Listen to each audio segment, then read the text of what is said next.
우리의 역사가 어려운 고비를 겪어온 역사였다는 것은 나 혼자만의 생각은 아닐 것이다.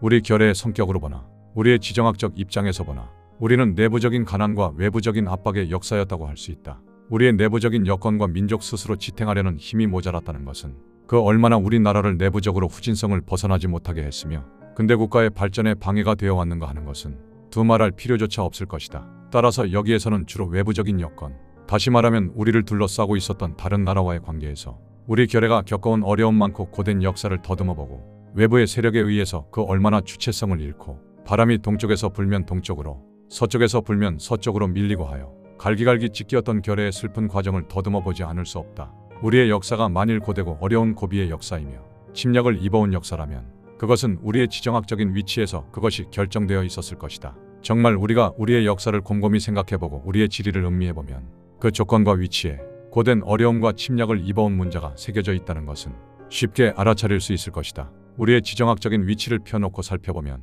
한반도는 세 곳에서 다가드는 세 가지 큰 세력 앞에 언제나 둘러싸여 있었음을 알 수 있다. 바꾸어 말하면 서쪽에는 중국, 북쪽에는 소련 및 만주, 동쪽에는 일본이 바로 그것이라 할 수 있다. 그러나 세 곳에서 다가드는 이러한 세 가지 큰 세력 앞에 둘러싸여 있다 하더라도 그 위치에 만약 능동적인 자가 나서게만 된다면 이들을 모두 호령하는 사령탑이 되고 지배의 간성일 수 있을 것이다. 그러나 불행하게도 우리의 역사가 내부적인 가난과 민족적인 깨달음과 분발이 없었기 때문에 그렇게 힘센 자가 될 수 없었고 그렇게 힘센 자가 되지 못했기 때문에 우리의 역사는 어려움의 틈바구니가 되고 압박의 골목이 되고 번번이 침략을 입기만 하는 뜰이 되었던 것이다. 중국 본토만 보더라도 그 안에서 힘세고 억센 나라가 생긴다면 언제나 외부로 뻗쳐나와 한반도에까지 영향을 미치게 했던 것이다. 대개 중국의 지세를 보면 억셀 때에는 그 둘레의 몇몇 약한 곳에 빠져나올 것을 택하게 되는데 북쪽으로는 몽고로 통하는 길이요, 남쪽에는 안남에 들어가는 길이요, 동쪽에는 산동 반도에서 바닷길로 해서 한반도로 나오는 길과 산해관을 넘어 요동길로 만주에 들어오는 길이다. 따라서 중국 본토 안에서 나라의 형세가 강하고 인문이 성할 때면 반드시 이 길을 통해서 그 세력이 뻗어나오곤 했던 것이다. 그리하여 한족이 힘이 억세지고 성할 때마다 한반도는 언제나 그 침략의 대상이 되었던 것이다.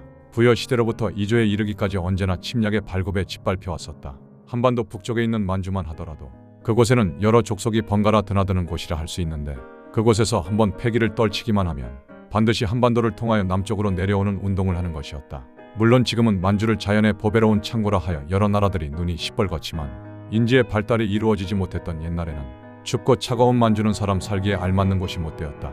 그렇기 때문에 만주에서 일어난 자가 남쪽 나라를 탐내어 내려오는 것도 자연스러운 이치이며 우리 당군이 남쪽으로 도읍을 옮긴 것도 그 때문일 것이며 북쪽의 여러 나라들이 우리나라를 쳐들어온 것도 어느 의미에서는 그런 데 있지 않았는가 싶다. 물론 그들이 조그마한 한반도를 들어 삼키는 데만 궁극의 목적이 있은 것이 아니라 중국을 삼키는 데 비록 욕심이 있었다 하더라도 그냥 한반도를 두고 중국 본토에 들어가지는 않았다. 아마도 전략적이거나 군사상 한반도를 그냥 두고 중국 본토에 들어갈 수 없었기 때문에 한반도는 이들 만주에서 일어난 침략의 어려운 고비만을 노상 겪어왔다. 100년 전에 노서아가 한반도를 침략하여 들어 삼키려고 한 것도 그 실은 한반도를 삼키는 것이 궁극의 목적이 아니라 한반도를 다리로 삼아서 일본과 동북아 일대를 잡아보려는데 그 궁극적 목적이 있었던 것이다. 지금 소련이 6.25 사변의 중반전에서 무참하게 패배를 당했지만 자기네들이 곤란하니까 심지어는 의용군이라는 구실 밑에 중공의 오랑캐를 끌어다 넣으면서까지 38선 이북을 기어이 놓지 않은 것도 바로 이런 데 목적이 있지 않았는가 생각된다. 우리와 이웃하여 있는 일본도 언제나 한반도를 자기네가 발전할 수 있는 다리로 생각하고 기회 있을 때마다 우리를 건드려왔다. 그러나 일본의 본토를 보면 그 규모나 지세가 중국이나 만주에 비할 바 못되는 몇 개의 외떨어진 섬으로 이루어져 있지만 그래도 한반도보다는 오히려 그 지세나 규모가 좋고 큰 편이다. 더욱이 외떨어진 섬이라는 점에서 한반도가 가질 수 없는 강점을 가지고 있다. 비록 옛날에 인구가 적을 때에는 물론 한반도에서 많은 사람들이 올마온 형편이라 할지라도 그러나 일단 그곳에 들어간 후로는 다시 갈 곳 없는 섬이라서 인문의 발달이 어느 정도 도달하기만 하면 대륙을 향하여 반동과 약진의 물결이 건너오게 마련이었다. 그렇기 때문에 그 나라가 성하기만 하면 언제나 밖으로 빠져나갈 구멍을 찾았으니 그 길이 바로 한반도였던 것이다. 물론 이것 역시 한반도를 궁극의 목적으로 한 것이 아니라 만주를 삼키는데, 만주를 삼키면 중국 대륙을 휘어잡는데 그 궁극의 목적이 있었던 것 같다. 바로 이러한 사실을 신라 시대부터 현대에 이르기까지의 역사가 말해주고 있다. 바로 이것이 역사상에 나타난 한반도의 위치였다.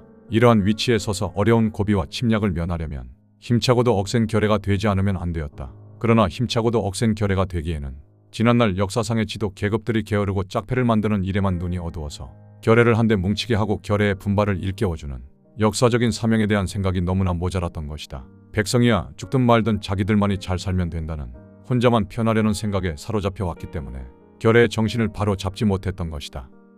나라의 운명이 기울어지고 도처에서 백성의 자발적인 의병이 일어나는데도 불구하고 지배 계급과 지도자는 자기 자리 지키기에만 눈이 뻘게 가지고 치열한 당파 싸움만 벌였다. 심지어는 난으로 인하여 귀한 백성의 생명을 잃고 국가의 재산을 몽땅 써버리고 문헌과 예술 문화나 모든 문화적인 유산을 잃어버린데도 불구하고 이 당파 싸움만은 잊지 않았다는데 우리 결의가 어려운 고비를 겪지 않을 수 없었던 역사의 비극이 있었던 것이다. 이렇게 본다면 더욱이 우리의 지정학적인 위치를 이겨낼 수 있는 내부적인 결의의 뭉침과 번영이 없었다는데 우리는 불갑을 어려운 고비를 겪게 되고 침략을 입게 된 것이라 아니할 수 없다. 그러나 이러한 고되고 어려운 고비의 역사 또는 언제나 외부에 의해서 침략을 받아온 역사는 몇백 년 몇천 년 전의 역사적인 사실뿐만 아니라 오늘날까지도 줄줄이 흘러내려오는 그 줄기를 올바르게 파악하지 않으면 안 될 것이다. 이러한 어려운 고비와 압박을 당한 역사는 옛날에만 당한 것이 아니라 이미 우리의 옛적 할아버지와 아버지의 시대에 있었던 현실을 우리들이 되살려보면서 우리 자신을 다시금 가다듬어야 할 것이다. 이미 말한 바와 같이 우리 한반도를 둘러싼 나라 가운데 20세기 초엽에 눈에 띄는 나라는 말할 것도 없이 청나라와 일본이다. 한반도의 지세라든지 지정학적인 이유에서든 고되고 어려운 고비와 침략을 입은 슬픈 역사를 지녔지만 또한 지정학적인 위치 때문에 다른 나라가 다 서양의 문명을 접하고 나라를 활짝 열어 근대국가를 만들고 있었음에도 불구하고 유독이 우리나라는 이러한 근대화의 혜택을 다른 나라보다 누리지 못한 것을 알 수 있다. 오늘날 문명이라고 하면 그 척도는 어디까지나 서양의 문명이라는 것을 두고 말하면 두말할 나위도 없다. 동양 일반을 두고 말할 때는 어느 나라가 남보다 더 재빨리 그리고 효과 있게 서양의 문명을 받아들여 자기 것으로 만들었느냐 하는 것이 바로 동양에 있어서 오늘날 자기 나라의 국가적인 힘의 척도가 되었고 문명의 수준을 재는 기준이 되었다는 것은 그 아무도 부정치 못할 것이다. 극동에서 자리 잡고 있는 나라 가운데 여러 나라들과 좋든 싫든 간에 제일 먼저 서로 왔다 갔다 한 나라는 말할 것도 없이 청나라였고 그 다음이 바로 일본이었다. 그러나 우리 한국은 이들 나라들이 서양의 문명을 받아들여 활과 창 대신에 총을 가지고 있는데 우리들은 이 한반도라는 구석진 모퉁이에서 세계가 바뀌는 것을 모르고 맨 나중까지 상투만 틀고 온돌방에 들어 앉아 있었다. 다른 나라는 모두 근대 문명에 접하여 근대화를 이룩하는데도 불구하고 우리 혼자만 왜 끝까지 뒤떨어져 남아 있었던가.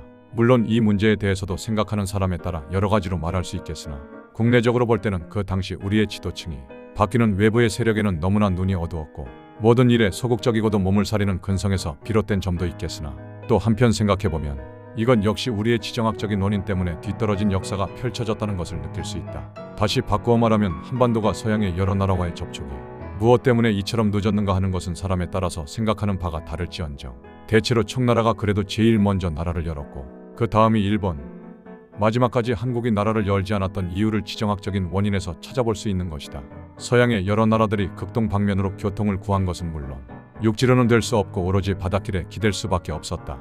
이러한 바닷길을 따라 동쪽으로, 북쪽으로 가보니 막상 제일 먼저 눈에 뜨인 것이 중국 대륙이요. 그 다음이 일본이었다. 서양에서 극동 방면으로 나오는 배는 모두가 다 중국의 남쪽 해안을 돌아서 일본의 서쪽 바다에 다다르는 순차적인 길을 따랐기 때문에 중국 대륙에서는 우선 관동이 교통의 중심지가 되었고 여기서 북쪽으로 올라가 일본에서는 나가사키가 그 중심지를 이루었다.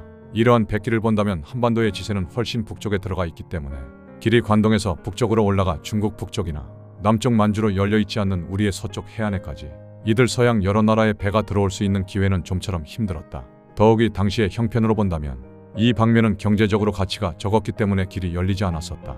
한반도가 겨우 서양에 알리게 된 계기는 관동 나가사키의 백길에서 풍파를 만나 떠돌아왔던 몇 사람들에 의해서였던 것이다. 이와 같이 우리의 한반도가 서양의 문명과 접할 수 있는 기회가 적었고 그 시기가 늦은 만큼 우리는 역사적으로 뒤떨어진 결례가 되고 말았다. 그러나 또한 우리가 서양의 문명에 접하게 되자마자 우리는 일본 세력의 침략에 들어가게 된 슬픈 결례의 어려운 고비길을 걷고 말았다. 우리 결례의 어려운 고비의 역사는 1876년의 병자수호 조약에서도 찾아볼 수 있다. 우리를 둘러싸고 있는 나라 가운데 그들 나라의 세력이 강해지면 반드시 옆에 있는 평화를 사랑하는 우리나라를 발판으로 해서 대륙으로 나갈 꿈을 꾸거나 그렇지 않으면 극동 전역에 대한 영향이 미치는 범위를 잡으려고 했던 것이다. 명치 유신 이후 국군이 급작스레 발전되기를 꾀한 일본 역시 그 예외는 아니었다. 이와 같이 자기 나라의 국군을 급작스레 발전시키기 위하여선 우리 결례는 항상 희생의 밥이 되고 말았다. 그 당시만 하더라도 일본은 명치 유신 이후 나라의 위력과 세력의 눈부신 발전을 필요는 하였지만 유신을 위한 국내의 정비가 완전히 이룩되지 못하였던 때라서 불갑을 국내적인 불안을 나라 밖에 쏟아내는 조치가 필요하였던 것이며 이것을 단적으로 표시한 것이 바로 한국을 정복하려는 생각이었다는 것은 두말할 나위도 없다. 그러니까 그 당시 일본을 두고 말한다면 그들의 국내적인 불안을 없이 하는 한편 나라 밖으로의 발전을 위한 첫 번째 조치로서 한반도에 일본의 세력을 심어보자는 것이 그들의 야심이었으며 그 방법으로서 운양호 사건을 만들어서 이용하였던 것이다. 왜냐하면 일본은 한국을 자기네의 세력 밑에 두기 위해서는 먼저 청나라의 영향 아래 있는 한국을 청나라에서 일본으로 옮기지 않으면 안 되었다. 이러기 위해서 일본은 1875년에 일부러 운양호라는 군함을 보내어 한국 연해에 측량을 한다는 구실 밑에 강화 해협을 들어오다가 우리의 포격을 받자 이에 응사하여 초지진을 점령한 바 있었던 것이다. 그러나 그 당시 서양의 통상적인 예로 보나 국제법상으로 보나 여하튼 남의 나라의 연해를 측량한다는 것은 그 나라의 주권에 관한 문제라는 것을 모를 리 없는 일본이지만 명치의신을 치른 일본은 이러한 공공연한 해적 행위로서 우리를 위협하였던 것이다. 그리하여 일본은 교섭 도중 청나라 정부의 허가나 동의 없이는 한국의 조정이 말을 들을 것 같지 않으니까 일본은 공사를 청나라에 보내어 청나라로 하여금 한국을 설복시키도록 청하였던 것이다. 이만큼 비록 땅은 우리 땅이고 나라는 엄연히 우리의 사나이지만 남의 눈치와 남의 동의를 얻어야만 나라 일을 결정할 수 있는 슬픈 결례와 어려운 고비에 국운을 지닌 우리들이 되고 말았다. 내 나라 내 결례의 앞날도 오로지 남이 지어주는 결정과 운명의 말없이 따라야 될 자주성 없는 결례가 되고 만 것은 오늘 어제의 일이 아니다. 나라라고는 있었지만 언제나 하나의 제 나라로서 있었던 것이 아니라 우리 둘레에 있는 큰 나라를 섬기고 얘를 지키느라고 이리 몰리고 저리 몰리는 가냘픈 나라여 슬픈 결례였던 것이다. 심지어 그 당시 한일 수교 조약을 체결함에 있어서도 한일 두 나라의 임금의 호를 조약 앞줄에 사용하는 데 있어서까지도 큰 것을 섬기고 기대다 보니 국가적인 외교상의 주체성이 없었기 때문에 말썽이 생기기까지 하였던 것이다. 당시 한국은 아직 청나라에 대해서 큰 것을 섬기는 예절을 다하고 있는 때라 청나라의 황제와 같이 조선나라 황제라고 떳떳하게 부를 수 없는 것이 사실이었다. 우리나라의 외교적인 주체성이 없었다는 것은 비단 임금의 칭호를 사용하는 정도에만 그친 것이 아니라 이조말렵의 청나라와 일본 그리고 노서아가 서로 세력 다툼을 하는 영향 밑에서 나라의 내부 사정이 이리 흔들리고 저리 흔들렸던 사실을 생각해보더라도 능히 짐작이 가는 일이지만 한일 수교에서까지도 이와 같은 고되고 어려운 고비의 발자취를 볼 수 있었다. 일본과의 교섭이 대개 완성되고 난 뒤에도 이를 청나라 조정에다 보고하는 형식을 취하지 않을 수 없었던 것이 우리의 형편이 되고 말았다. 여기에서도 내 나라 문제를 내 나라가 결정할 수 없었던 한국 정부의 청나라에 기대는 모습이 뚜렷이 드러나 있다는 것을 우리는 알 수 있다. 앞서 말한 바와 같이 제 나라 문제를 제 나라 단독으로 결정하지 못했던 슬픈 정치적인 현실이었기 때문에 심지어 일본과 조약을 체결함에 있어서도 한국의 국제법상의 지위가 너무 애매하였으며 국제법상의 지위가 나라로서는 대단히 확실치 못하였다. 그래서 일본으로서는 한국이 외국과의 조약을 체결할 수 있는 능력이 있는 한 독립국임은 의심할 여지가 없다는 해석을 내리고 이 점에 대해서 청나라 정부의 뚜렷한 승인을 요구하였던 것이다. 그리하여 조약 제1조에 조선국은 자주지방으로서 일본국과 평등권을 보유한다 라고 규정하고 한국의 국제법상의 지위를 명백히 하자는데 그치는 것이 아니라 기왕에 한국은 일본과의 관계에 있어서 일본을 외교적으로 차별 대우하는 것을 없이 하고 두 나라 사이의 평등권을 확실히 보장한다는 것이 첫째 목적이었다. 왜냐하면 우리나라는 비록 청나라에 대해서는 큰 것을 섬기는 예절은 다하지만 일본을 외교적으로 차별 대우를 해왔기 때문에 명치의신 이후 일본 나라의 세력이 나날이 발전하자 이 문제가 언제나 말썽이 되었던 것이다. 그러므로 일본이 이 조목에서 노렸던 바는 첫째로는 두 나라 사이의 평등권을 확실히 보장하는 데 있었고 그것이 확실히 보장된 연후에는 대륙에 뻗어나갈 수 있는 길을 차지하기 위한 최초의 발판으로서 한반도를 청나라의 세력으로부터 분리시켜 놓으려는 것이 바로 그들의 진짜 꿍꿍이 속이었다.